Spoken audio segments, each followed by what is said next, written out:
എല്ലാവർക്കും നമസ്കാരം. ഡെയിലി ടെസ്റ്റിലേക്ക് സ്വാഗതം. 10 ചോദ്യങ്ങളാണ്. ആദ്യം ചോദ്യങ്ങൾ വായിക്കാതെ കഴിഞ്ഞിട്ട് നമുക്ക് ഉത്തരങ്ങൾ ഡിസ്കസ് ചെയ്യാം. നിങ്ങളും നോട്ട് ചെയ്യണം, ഏതൊക്കെ കിട്ടുന്നുണ്ടെന്ന് നോക്കാം. ഡെയിലി കറണ്ട് അഫെയർസ് ഫോളോ ചെയ്യുന്നവർക്ക് ഈസി ആകാൻ സാധ്യതയുള്ളൊരു ടെസ്റ്റാണ് ഇന്നത്തേത്. ആദ്യത്തെ ചോദ്യം, കെ ഫോൺ പൂർണ്ണരൂപം എന്താണ്? കെ ഫോണിൻ്റെ പൂർണ്ണരൂപം എന്താണ്? രണ്ടാമത്തെ ചോദ്യം, സീറോ ഡ്രാഫ്റ്റ് എന്ന കോൺസെപ്റ്റ് ഏത് സ്ഥാപനവുമായി ബന്ധപ്പെട്ടതാണ്? Zero draft. മൂന്നാമത്തെ ചോദ്യം, ഗ്രീൻ ബോണ്ടുകളെക്കുറിച്ച് മാർഗനിർദ്ദേശങ്ങൾ പുറത്തിറക്കിയ സ്ഥാപനം ഏത്? ഈയിടെയാണ് ഗ്രീൻ ബോണ്ടുകളെക്കുറിച്ച് മാർഗനിർദ്ദേശങ്ങൾ ഗൈഡ് ലൈൻസ് പുറത്തിറക്കിയത്. ഏത് സ്ഥാപനമാണ് പുറത്തിറക്കിയത്? 4, ആരോൺ ഫിഞ്ച് റിട്ടയർമെൻറ്റ് പ്രഖ്യാപിച്ചു. ഏത് രാജ്യത്തെ കായിക താരമാണ് ആരോൺ ഫിഞ്ച്? 5, ഓപ്പറേഷൻ ആഗ് ഏത് സംസ്ഥാനവുമായി ബന്ധപ്പെട്ടിരിക്കുന്നു? 6, ഗൂഗിൾ ഡൂഡിലിൽ പ്രത്യക്ഷപ്പെട്ട മലയാള സിനിമയിലെ ആദ്യ നടിയുടെ പേരെന്ത്? ഗൂഗിൾ ഡൂഡിലിൽ ഇതിനിടെ ഒരു മലയാള നടിയുടെ ഡൂഡിലായിട്ട് വന്നിരുന്നു. അപ്പോൾ ആ നടിയുടെ പേരെന്താണ്? 7ാമത്തെ ചോദ്യം, ക്വാഡ് എന്ന രാജ്യങ്ങളുടെ ഗ്രൂപ്പിങ്ങിൽ എത്ര രാജ്യങ്ങളുണ്ട്? ക്വാഡ് ഇത് ചൈനയുടെ ഇൻറ്റൻഷൻസ് അതിനെതിരെ വന്നൊരു ഓർഗനൈസേഷനാണ് എന്ന് പറയുന്നു ക്വാഡ് എന്ന് പറയുന്നത്. അപ്പോൾ ക്വാഡിൽ എത്ര രാജ്യങ്ങളുണ്ട്? ഏതൊക്കെയാണ് രാജ്യങ്ങൾ? 8, ദേക്കോ അപ്നാ ദേശ് എന്ന സ്കീം ഏത് മന്ത്രാലയവുമായി ബന്ധപ്പെട്ടിരിക്കുന്നു? ദേക്കോ അപ്നാ ദേശ് വളരെ ഈസിയാണ്, ഗസ് ചെയ്യാൻ പറ്റുന്നതാണ്. 9, ഏറ്റവും പവർഫുൾ പാസ്പോർട്ട് ഏത് രാജ്യത്തിൻ്റെതാണ്?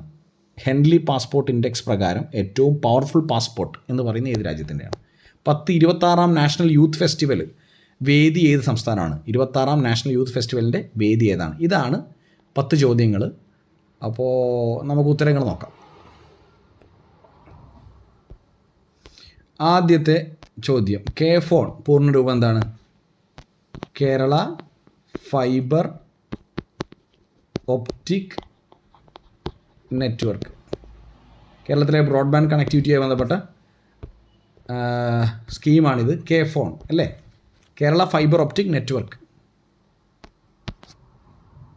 രണ്ടാമത്തേത്, സീറോ ഡ്രാഫ്റ്റ് എന്ന് പറയുന്നത് ഏത് സ്ഥാപനവുമായി ബന്ധപ്പെട്ടാണ്? ഈ സീറോ ഡ്രാഫ്റ്റ് ഇത്തിരി ടഫ് ക്വസ്റ്റൻ ആണിത്. സീറോ ഡ്രാഫ്റ്റ് എന്ന് പറയുന്നത് പാൻഡമിക് ട്രീറ്റി എന്ന് പറഞ്ഞിട്ട് ഒരു ട്രീറ്റിയെക്കുറിച്ച് പറയുന്നുണ്ട്. പാൻഡമിക് ട്രീറ്റി വരാനിരിക്കുന്ന ഒരു ട്രീറ്റിയാണ്. WHO ആണ് അത് ഡീൽ ചെയ്യുന്നത്, വേൾഡ് ഹെൽത്ത് ഓർഗനൈസേഷൻ. അതുമായി ബന്ധപ്പെട്ടതാണ് സീറോ ഡ്രാഫ്റ്റ്. അപ്പോൾ സീറോ ഡ്രാഫ്റ്റ് ഏത് ഓർഗനൈസേഷനുമായി ബന്ധപ്പെട്ടാണ്? WHO ആണ്. 3, ഗ്രീൻ ബോണ്ടുകളെക്കുറിച്ച് മാർഗനിർദ്ദേശങ്ങൾ പുറത്തിറക്കിയ സ്ഥാപനം. ഗ്രീൻ ബോണ്ടുകളെക്കുറിച്ച് സെബി ആണ്. SEBI, securities and exchange board of ഇന്ത്യയാണ് മാർഗനിർദ്ദേശങ്ങൾ പുറത്തിറക്കിയിരിക്കുന്നത്. 4, ആരോൺ ഫിഞ്ച് റിട്ടയർമെൻറ്റ് പ്രഖ്യാപിച്ചു. ഏത് രാജ്യത്തെ കായിക താരമാണ് ആരോൺ ഫിഞ്ച്? ക്രിക്കറ്റ് പ്ലെയറാണ്. ഓസ്ട്രേലിയ. 5, ഓപ്പറേഷൻ ആഗ് ഏത് സംസ്ഥാനവുമായി ബന്ധപ്പെട്ടിരിക്കുന്നു? കേരളയാണ്. ഈ കാപ്പ ലിസ്റ്റിലെ ഈ ക്രിമിനൽ ആക്ടിവിറ്റീസുമായി ബന്ധപ്പെട്ട ആൾക്കാർ അറസ്റ്റ് ചെയ്യുന്ന ഈ പറഞ്ഞ റീസെൻ്റായിട്ട് നടന്ന ഒരു ഓപ്പറേഷനാണ് ഓപ്പറേഷൻ ആഗ്. 6, ഗൂഗിൾ ഡൂഡിൽ പ്രത്യക്ഷപ്പെട്ട മലയാള സിനിമയിലെ ആദ്യ നടി? PK റോസിയാണ്. 7, ക്വാഡ് എന്ന രാജ്യങ്ങളുടെ ഗ്രൂപ്പിൽ എത്ര രാജ്യങ്ങളുണ്ട്? 4 രാജ്യങ്ങളുണ്ട്. ഏതൊക്കെയാണ് രാജ്യങ്ങൾ? Japan, Australia, USA. 4ാമത്തെ രാജ്യം ഏതാ? ഇന്ത്യയാണ്. ക്വാഡ് ഇന്ത്യയുണ്ട്. ഈ 4 രാജ്യങ്ങളാണ് ക്വാഡിലുള്ളത്. US, Japan, Australia, India. Dekho Apna Desh എന്ന സ്കീം ഏത് മന്ത്രാലയവുമായി ബന്ധപ്പെട്ടിരിക്കുന്നു? വളരെ എളുപ്പമല്ലേ. ദേക്കോ അപ്നാ ദേശ് എന്ന് പറഞ്ഞാൽ ടൂറിസമാണ്. ടൂറിസം മന്ത്രാലയം ബന്ധപ്പെട്ട്. ഏറ്റവും പവർഫുൾ പാസ്പോർട്ട് ഏത് രാജ്യത്തിൻ്റെതാണ്? ഹെൻലി പാസ്പോർട്ട് ഇൻഡെക്സ് പ്രകാരം ജപ്പാൻ. 26ാം നാഷണൽ യൂത്ത് ഫെസ്റ്റിവൽ ഏത് സംസ്ഥാനമാണ് വേദി? Karnataka.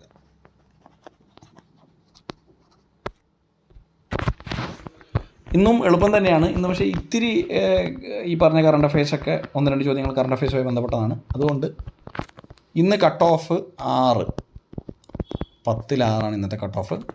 Okay, bye, take care.